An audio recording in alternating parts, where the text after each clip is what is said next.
From the lavish palaces of France to the serene gardens of modern England, stories of same-sex love have quietly shaped history, bringing tragedy, scandal, and even hope for acceptance in a more civilized era.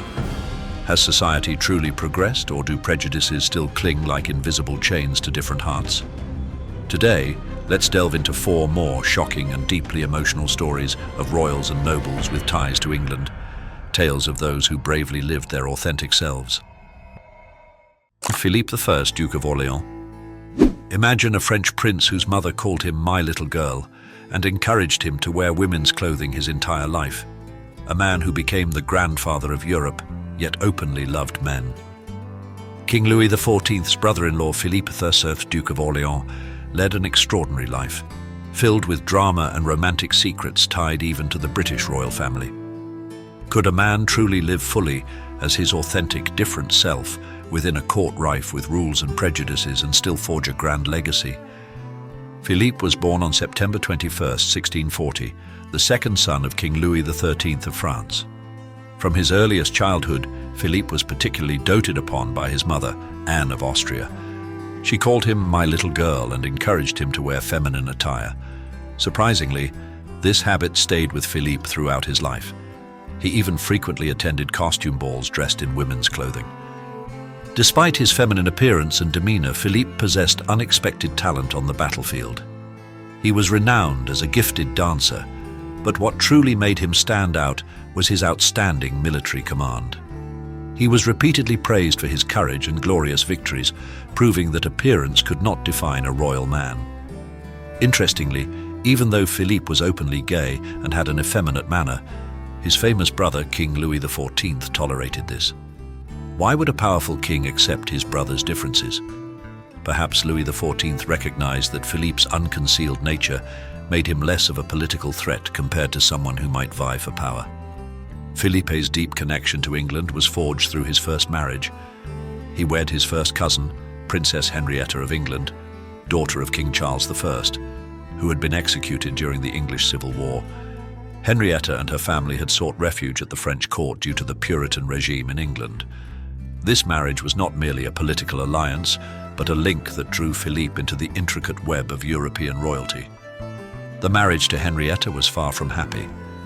Philippe bluntly told his wife that he could not love her without the permission of his most important lover, Philippe de Lorraine. Incredibly, the three of them lived together under one royal roof amidst immense discomfort and tension. Although Henrietta bore 3 children, there were even rumors King Louis XIV was their father. Philippe's relationships with men remained central to his life. He was openly bisexual and preferred young, handsome men. Notably, Philippe Jules Mancini, who was said to have corrupted him from the age of 17 with Italian vice, contemporary slang for same-sex relations. This close relationship lasted for the rest of their lives. The court at the time witnessed even more complex love triangles. Both Philippe and Henrietta had affairs with Armand de Gramont, a notorious libertine and extreme narcissist, yet adored by many for his charming looks. Armand even seduced Louise de la Vallière, King Louis XIV's mistress. This chaotic private life led to numerous intrigues and exiles. Armand was banished when he and Henrietta tried to separate Louise and the king, and Henrietta also convinced the king to banish Lorraine. But just a few months later, Lorraine returned to Philippe's side, demonstrating the undeniable influence of his lover over the Duke. Henrietta's mysterious death occurred suddenly at the age of 26, sparking rumors that Lorraine had poisoned her. Although the autopsy results indicated she died from gastroenteritis, this tragedy was deeply etched into Philippe's life, a difficult wound to heal in a tumultuous marriage. After Henrietta's death, Philippe married a second time, to Princess Elizabeth Charlotte of the Palatinate. Initially, he expressed discomfort with her appearance. "How can I sleep with her?" And Elizabeth even lamented to a friend that Philippe would need to hang a rosary around his genitals to perform his marital duties. Ironically, Philippe also had a habit of stealing his wife's clothes and jewelry to give to his lovers. However, despite these circumstances, Elizabeth was a frank, unpretentious woman, and surprisingly, she accepted her husband's lovers. She is famously quoted as telling one of Philippe's lovers, "Help yourself to the peas, I don't care for them." a candid statement of her acceptance of her husband's relationships, revealing a rare understanding for that era. After bearing her third child, Elizabeth even happily moved out of Philippe's bed, allowing him to live freely with his passions. Philippe was the founder of the House of Orléans, and through shrewd investments in his immense fortune, he secured wealth for his descendants for generations. His personal art collection also became one of the most important in the world. His 4 surviving children made successful political marriages across Europe, earning him the moniker Grandfather of Europe, as most subsequent Catholic royal families could trace their lineage through him. From a prince encouraged by his mother to wear women's clothing and openly live with male lovers, Philippe left behind a powerful and grand legacy, demonstrating the complexity of power and love, where acceptance can come from unexpected places, and one's legacy can transcend the gender prejudices of their era. Hortense Mancini. She was dubbed the Italian whore at the English court and engaged in a naked sword fight with the king's illegitimate daughter. Hortense Mancini was a beautiful, scandalous woman who almost became Queen of England, then became King Charles II's mistress, causing a series of shocking love scandals that rocked the palace. Her life was a journey in search of freedom and love in a world full of constraints and prejudices. So, how could a woman overcome societal barriers and live true to her rebellious self? Hortense Mancini, born in 1646, was one of the 5 Mancini sisters, renowned for their beauty and sponsored by their uncle Cardinal Mazarin at the French court after their father's death. Along with 2 equally beautiful Mazarin cousins, they were collectively known as the Mazarinettes at the French court. Hortense once received a marriage proposal from the exiled son of King Charles I, who would later become Charles II of England, while he was living in exile with his family at the French court. However, her uncle rejected this offer, believing the young prince had no future. Cardinal Mazarin, however, came to regret his decision when the English royal family was restored, and that young prince ascended as King Charles II just a few months later. Once Charles II became king, the cardinal offered a large dowry, but England's newly crowned monarch decided not to choose Hortense as his queen. Instead, Hortense, then only 15, was married off to Armand Charles de la Porte de la Meilleraye, one of Europe's wealthiest men. But this proved to be an unhappy marriage. Armand was described as miserly, jealous, and mentally unstable. He harbored bizarre sexual obsessions, even ordering the removal of genitalia from statues and erasing such images from paintings in his collection. More horrifyingly, he even knocked out the front teeth of his female servants so they couldn't attract men. Although Hortense was a bright and sociable woman, their marriage was one of control and misery. However, Hortense refused to be confined. She escaped from her deranged husband with the help of her brother, defying the societal prejudices of the time. Now penniless, she used her beauty and charm to begin an affair with the Duke of Savoy, who arranged for her a home in the French Alps. There she hosted gatherings for authors, philosophers, and artists. But when the Duke died, his widow evicted Hortense, leaving her once again without income or support. Persuaded by the English ambassador, Hortense traveled to England and successfully captivated King Charles II, becoming his mistress and eclipsing Louise de Querouaille, the king's former lover. Hortense's arrival, with her captivating beauty and refined demeanor, conquered the English king. However, Hortense's notoriety quickly dampened the ardor of one of history's most famously philandering kings. She was called the Italian whore by the English court, but the most shocking scandal was her affair with Anne, Countess of Sussex, King Charles II's own 17-year-old illegitimate daughter. The 2 lovers engaged in a public sword fight in St. James's Park, dressed only in their night clothes, astonishing and horrifying the public.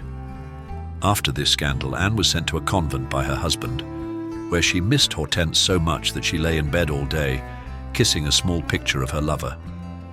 Later, Anne escaped the convent and was seduced by her mother's lover, Ralph Montague.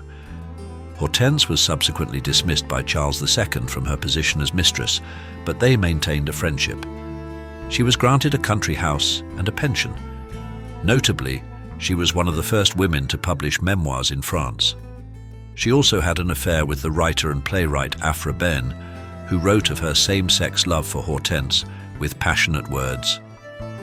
My most noble princess, I love you infinitely, and amongst your infinite conquests, your graces have never vanquished a more entire slave than I assure you. Hortense died at the age of 53. Ironically, her deranged husband, Armand, finally managed to control her in death. He bought back her body from creditors and transported it across France before she was finally interred in the Mazarin family tomb.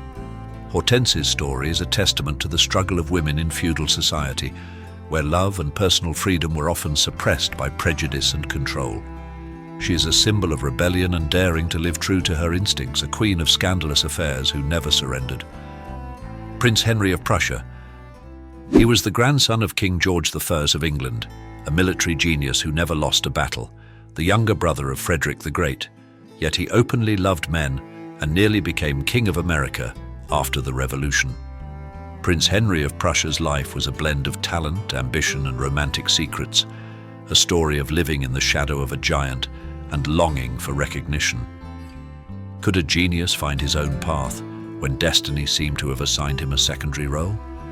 Henry was born in 1726, the 13th of 14 children of King Frederick William I of Prussia and the grandson of George I of England. This connection placed him within the British royal lineage, carrying the powerful blood of both kingdoms. He was the younger brother of Frederick the Great, one of Prussia's greatest kings in history.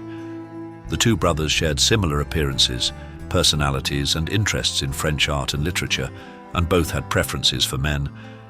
However, Henry resented living in Frederick's shadow and had a volcanic relationship with his brother. Despite their disagreements and quarrels, Henry remained loyal to Frederick throughout his brother's reign. He was made a colonel at the age of 14.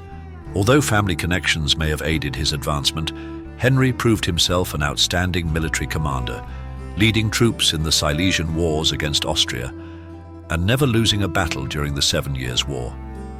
He was a brilliant strategist, a respected figure in European military circles. At age 30, Henry married Princess Wilhelmina of Hesse-Kassel. However, they had no children. This was unsurprising, as Henry made no secret of his passion for other men. Among his lovers were the actor Blainville, Count La Roche, and Major Christian Ludwig von Keffenbrink, a young soldier. Henry exploited Keffenbrink's affection to acquire his own palace, where he lived a promiscuous and free life pursuing his passions. Henry was not only a military genius but also a talented statesman. He once had the opportunity to become King of Poland and was offered a kingdom in Wallachia by Empress Catherine the Great of Russia. But Frederick, perhaps not wanting his brother to gain too much power, prevented both instances. A little-known fact is that after the American Revolution, a group of Continental Congress members entertained the idea of inviting Henry to become King of America. Prussia was respected by America as an ally against Britain, and a monarchy was seen as a way to politically stabilize the young nation.